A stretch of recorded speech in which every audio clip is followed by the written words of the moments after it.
Hey guys, Lyra Links here, and today I am finally back with another review.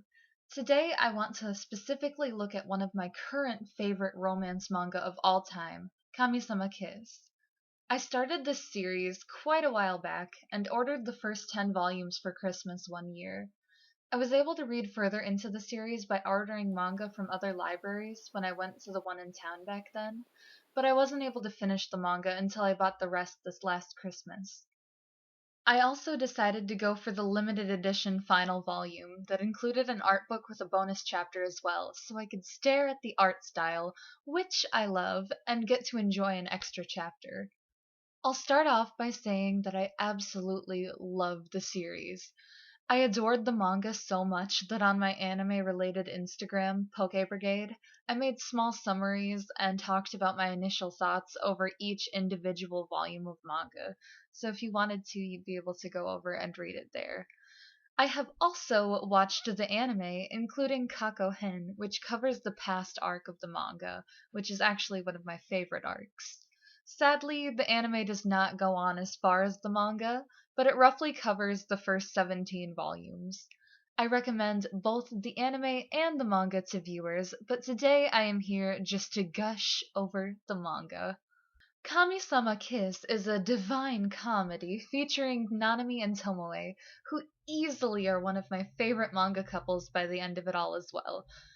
I feel like it isn't too much of a spoiler to say that, considering any romance fan can guess that it will end with romance for the two lead characters. So, obviously they're eventually gonna love each other.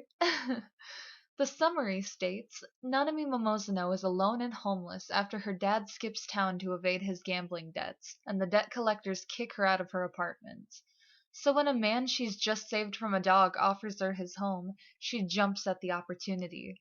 But it turns out that his place is a shrine, and Nanami has unwittingly taken over his job as a local deity. Nanami rescues Mikage from a dog one day, not knowing that he is the land god of the local shrine, and he passes on his status as a kami to Nanami.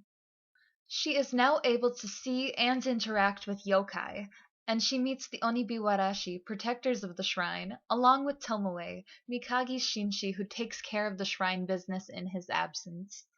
Though the two do not get along at first, they learn to slowly work together throughout the story after Tomoe is basically forced into a Shinchi contract with her through a kiss.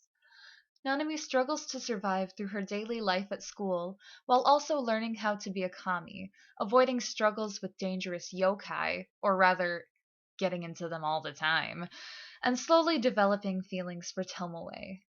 The story has many side characters, and it works to develop them all very well. The main characters are not the sole focus of the entire manga. All the characters of Kamisama Kiss are very unique, each with many different quirks, personality traits, and designs. I like Kamisama Kiss for trying to use each character to the best of their potential. While there are several characters, such as Kayako, that I wish had been developed more and been made use of more in the story, especially since she in particular just seemed to be used by the other characters, and not get a true chance to shine alone outside of very small fragments of story. The characters generally, though, get plenty of time in the spotlight. Every character has some backstory or goal attached to them. Each character is given an arc to grow, and by the end of the manga, many viewpoints change drastically. Nanami goes through trial and error working to become the best kami she can be as a human, and learning all these techniques that she could never have imagined using before.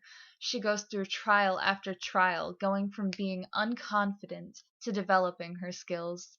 And then there are also side characters, such as Kurama, who wanted to steal Nanami's powers at first, but then comes to become a close friend of hers and learns to care for others instead of just blocking them out.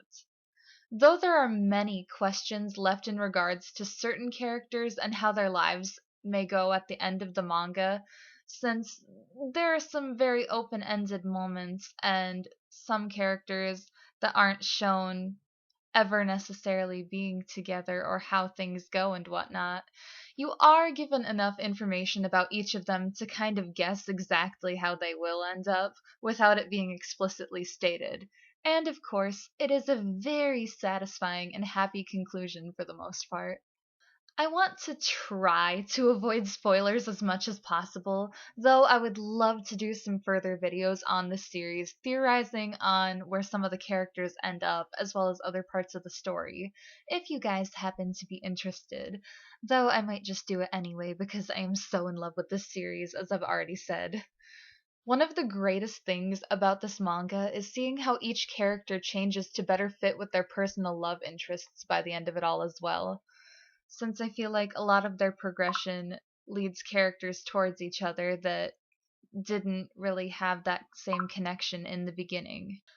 The story covers more than just the romance between Tomoe and Nanami, and shows off a wide variety of relationships, such as the feeling of longing and loneliness felt after someone dies that Mizuki, future Shinji of Nanami, holds, the stubbornness between Nanami and Tomoe as they always fight instead of expressing their true feelings at first, and more.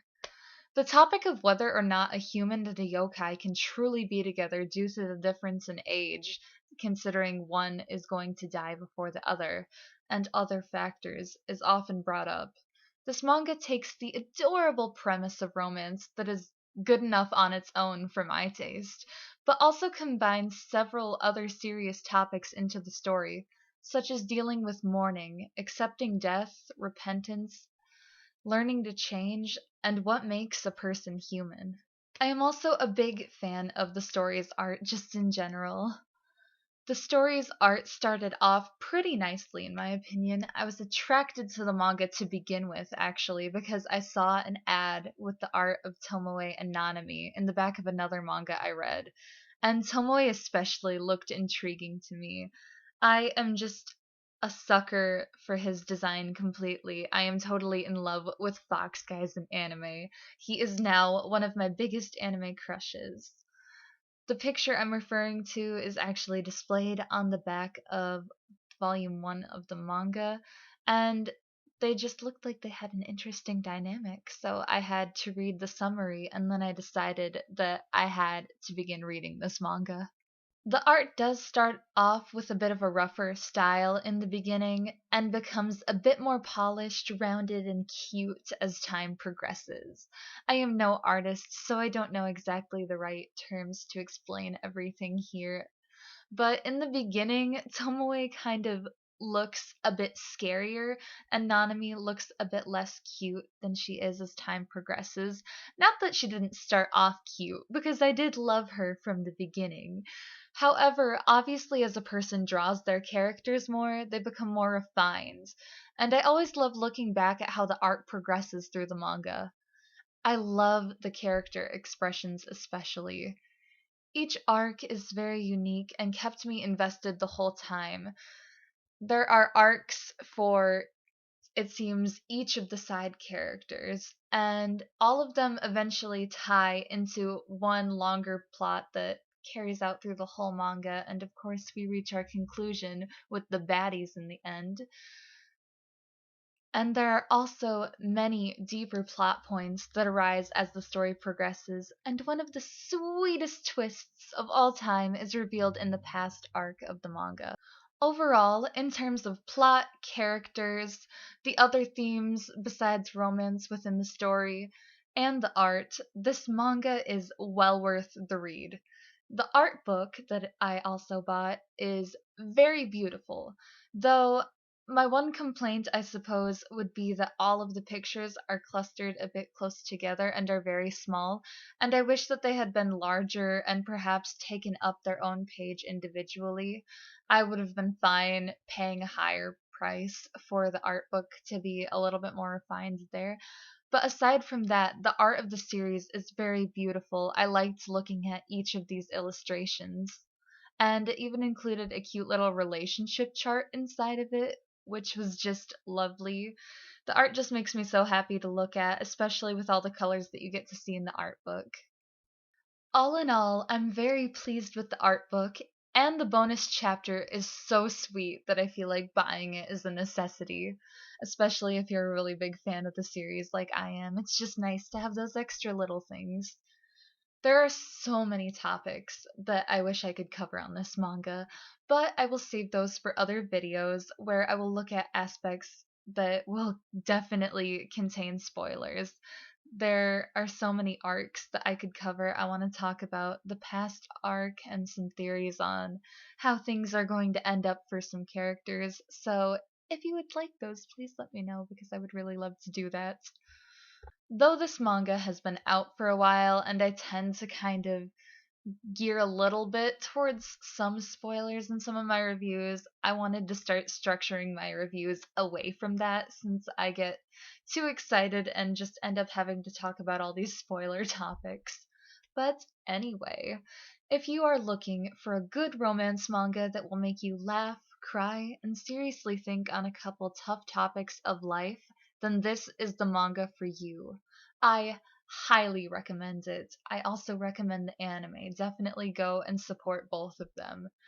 I am a huge sucker for yokai manga, especially the romantic ones, so this is perfect.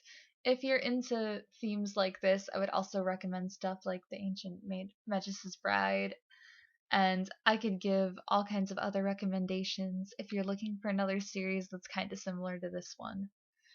Anyway, that is it for this video. Please be sure to leave a like if you enjoyed, subscribe for more content, and I would love to see you in another video. Goodbye.